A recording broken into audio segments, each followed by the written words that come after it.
Well, we said he would be, and he was. Lando Norris coming in hot as the top pick for Turbo Driver last weekend. But will Carlos take the fight to his old teammate in Mexico City, or will the young Brit be the best pick in back-to-back weekends? Should we be including Sergio Perez in our lineups? Is the Mexican destined to win his home race, or will we see a cruel twist of fate play out in one of the 71 laps? And is Alex still the king of the back markers, or did Kevin's dominant display at COTA dethrone our boy?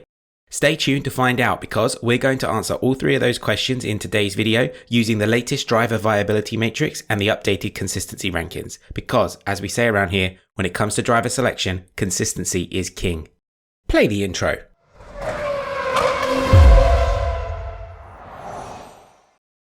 What is up, fantasy fans? Welcome back to the Data Straight, a channel here on YouTube dedicated to translating real-world data into actionable fantasy insight. Before we get into the video, I just want to remind everyone that I am not in any way affiliated with the Formula One brand or the company Play On that sponsors the game. I'm just an Excel nerd with a microphone and I love Formula One. Formula One is my passion and I'm on a mission to build a community of hardcore fantasy fans here on YouTube. If that sounds like something you want to be a part of, stay tuned to the channel, and now we've got that out of the way, let's get into it. Okay, let's start with the latest driver viability matrix because, as we've seen in the past, this really helps focus the mind on the drivers that are actually worth considering, which basically makes team selection a lot easier. And I will say this, week on week there have been quite a few changes, so what we'll do is we'll run through the drivers in sequence, and when the time is right, we'll get into the absolute miscarriage of justice that's currently sitting on our screens. Okay, who are we immediately eliminating? For me, it's Yuki, Zhou, Daniel, Pierre, and Latifi. 1, 2, 3, 4, 5, done and dusted. And to be honest with you, there's not really anything more we can say about these 5 drivers at this point in the season. Although, to be fair to Yuki and Zhou, they both had fantastic races last weekend. Yuki scored 18 points, Zhou scored 12 points, and anyone that went against the data and included one or both of them in their team is probably feeling pretty good about themselves. But they're still the bottom 2 in the Drivers' Championship, and so sadly it's just too little too late. Daniel, last week we said it was 50-50 on him even getting a positive result based on his last 6 races. Well, it was a positive result, it was 4 points, which was good enough for P17 in last week's fantasy classification, but it's not enough to get him above the line. For me, it's still sad to pass on Pierre, but 5 points from COTA are not going to do anything to tip the scales in his favour, so week on week, Pierre is still a pass. Now, we have 2 new drivers who, as of COTA, find themselves flying in the shade. However, one of them is Fernando, and it's possible that Fernando should actually be flying high above the line. As we all saw in the news, Haas protested the damage Fernando was carrying after his collision with Lance on lap 23, and that resulted in Fernando receiving a 30-second penalty after the checker flag was waved. But Alpine appealed on the basis that Haas's protest was submitted after the cutoff, and the penalty has now been overturned by the FIA. I've held off on recording this until the last possible minute in hopes of getting an update on the website, but the points are still reflective of Fernando finishing P15 for me, and it got to the point where I just had to call it. So, is he above or below the line? Right now he's below it, but he should probably be above it. Valtteri, however, is confirmed to be flying in the shade, and that's something that's been a long time coming because, since Canada, Valtteri has been in a mega downtrend. Currently averaging less than 1 point per race over the last 10 races, back-to-back P20s at Spa and Zandvoort, then another P20 at COTA. It's been a long time coming, and for me, Valtteri has been a pass for a few weeks, but now it's official. Moving up the curve, we have 3 things we need to address, and we'll start with Lewis, who is now riding the line after scoring his 2nd victory of the season from a fantasy point of view. 54 points last weekend, which is a new season high for the 7-time world champion, and that result now makes his spread 1 single point higher than his teammate George Russell's. Speaking of George Russell, this is the absolute miscarriage of justice that we need to talk about.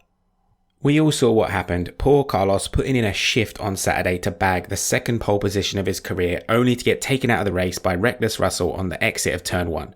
To add insult to injury, that move has resulted in Carlos now drifting below the line, and George, who was way down here in last week's video, not only maintains his 94% consistency rating, but ascends the chart, parking himself in basically the same position as Carlos. A car crash? It's an outrage! It's a scandal! Moving on to drivers who are on the line, and starting on the low end, we have Alex, who I did call out as king of the back markers in last week's video. Sadly, Alex only managed to score 6 points last weekend, and that does mean that maybe we need to downsize his crown. I'm going to rebrand Alex as Prince of Points from this point forward, because after Kevin clocked a massive 21 points in Kota, I think it's fair to say we have a new king in town. Next we have Lance, who after a spectacular run of 15 races where he scored between 8 and 16 points, making him the only 100% consistent driver of 2022, the Maple Man is now starting to falter. From 100% to 89% in just 4 races, and from being on top of the teammate point delta to trailing by 35 points again in just 4 races, and carrying a 3-place grid penalty going into Mexico, the tide has, it seems, turned against Lance. But is this a blip in an otherwise very successful season, or is it the start of something more sinister? We'll have to wait until Abu Dhabi to know for sure. It's not a risk I'm taking, so for me, Lance gets a pass, but it's something you'll have to decide for yourself because he is right on the line. Esteban's looking good. Esteban or Fernando, it's been an issue all year long and it doesn't look like it's going to go away until the final checkered flag of the season is waved. Esteban is currently edging the 2-time world champion out ever so slightly, but as we've already said, it's possible Fernando will be flying high above this line once the game updates. And then maybe Esteban's not looking so hot. I'm kind of steering clear of needing to make this decision by just not including any Alpine in my team. I'm not saying that's the right thing to do, clearly the car has pace, but given how comparable these two are across the season, it's like choosing between Charmander, Bulbasaur or Squirtle. You know it's impossible. Lewis we've already covered, and then Max is way out ahead, but still riding the line, and that's mainly just because of his price tag. 33 million schmeckles is how much you'll need to get the now 2-time world champion in your lineup. Okay, so who is looking like a sure thing going into Mexico? Well, after writing him off last week, Mick is now looking like a more solid contender, and that's great to see. Kevin, 100%, the data is telling us that Kevin is the backmarker to have at this point in the season. But what is worrying is his consistency rating is only 74%, and he's finished the last 6 races. Is he going to continue pumping up his rating in the final 3 races of the season, or is he going to come a cropper of his historic form? If you can afford him, Seb is now emerging as the driver to have in the second half of the season. Before the summer break, Seb was averaging 11.6 points per race, but since Spa, Seb is now averaging 14.6 points per race, and his price tag has remained relatively static the entire time. Will this good run of fortune last? Will Seb manage to score at least 20 points in 3 consecutive races, or is it doomed to end in tears? Make sure you're glued to your screens this weekend if you want to find out. On to Lando. Lando was the driver to have last weekend because Lando scored 34 points, which is the highest score from a turbo driver eligible driver. So anyone who listened to me last week, hopefully that deserves a sub. Are we going to see another big score from Lando this week? Perhaps a 4th podium of the season? I'm not sure, to be honest with you. Quali was nerve-wracking, and if it wasn't for Guan Yu Zhou edging his Alfa Romeo 1 inch over the line, then Lando would have been eliminated in Q2. Surely that would have impacted his race. We'll come to what I'm doing in a minute. For now, we'll move on. But in closing, Lando is a solid pick. Great value for money. Yes, he is on the slightly more expensive end, but he's one of only 3 drivers to maintain a 95% consistency rating across the season. So part of what you're paying for is the confidence you have in him scoring you at least 18.4 points. Okay, we are 8 minutes into the video. Let's jump into the website so I can walk you through my lineup. Last week, I had Red Bull as my constructor, Lando as my turbo, Charles and Sergio as my big hitters, and then I had Kevin and Alex as my back markers. This week, I'm actually going to run with the exact same team, and give me a couple of minutes and I'll explain why.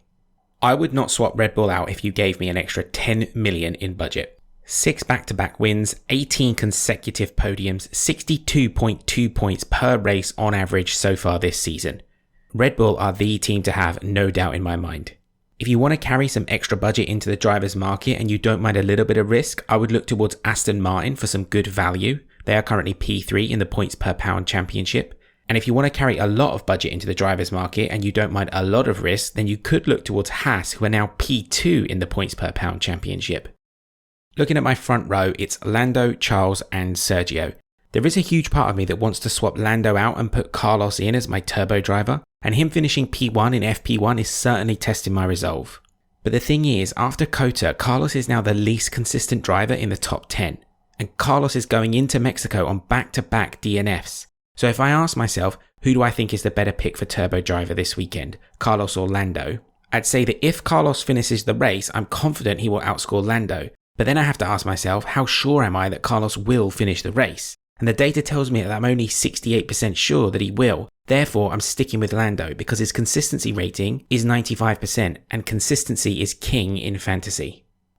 Charles is an easy pick, Sergio is an easy pick. Charles is on his strongest run of form since the opening 5 races of the season, where he was averaging 43.8 points per race. Currently he is averaging 35.2 points over the last 5, and I'm sticking with the trend. And then it's Sergio's home race, and that has to count for something. Surely the roar of the crowd every time Sergio passes in front of the grandstand will be worth an extra point or 2. Moving to my back markers, Kevin and Alex. I did toy with swapping Alex out and putting Mick in, so then I'd run with both Haas drivers in an effort to claw back some budget, with the goal being to somehow get Seb into the team. But unless I'm going to drop Lando for Esteban or Red Bull for Ferrari, I cannot afford to get Seb in. For me, getting Seb in will require a major change, not a small tweak. And so if I can't get Seb in, I have to ask myself, do I even want to make any changes? And the answer is no. Okay, so week on week, things are saying exactly the same. And to be fair, things worked out pretty good for me last week. Going into Kota, I was targeting 169 points, and this lineup ended up scoring 221 points. So that's 31 more points than I was targeting. I also had a really good race at Suzuka where I scored 224 points off a target of 179. So at this point, I'm pretty sure I've clinched P1 in my league, as long as I don't massively mess up my Mega Driver allocation when the time is right. Looking at the team, I'm very happy with the balance. I'm a little bit worried about the complete lack of Mercedes given how strong Lewis looked at Kota, but you can't have it all. Targets for this week are 36.8 points from Lando, and that's 18.2 points times 2 for Turbo.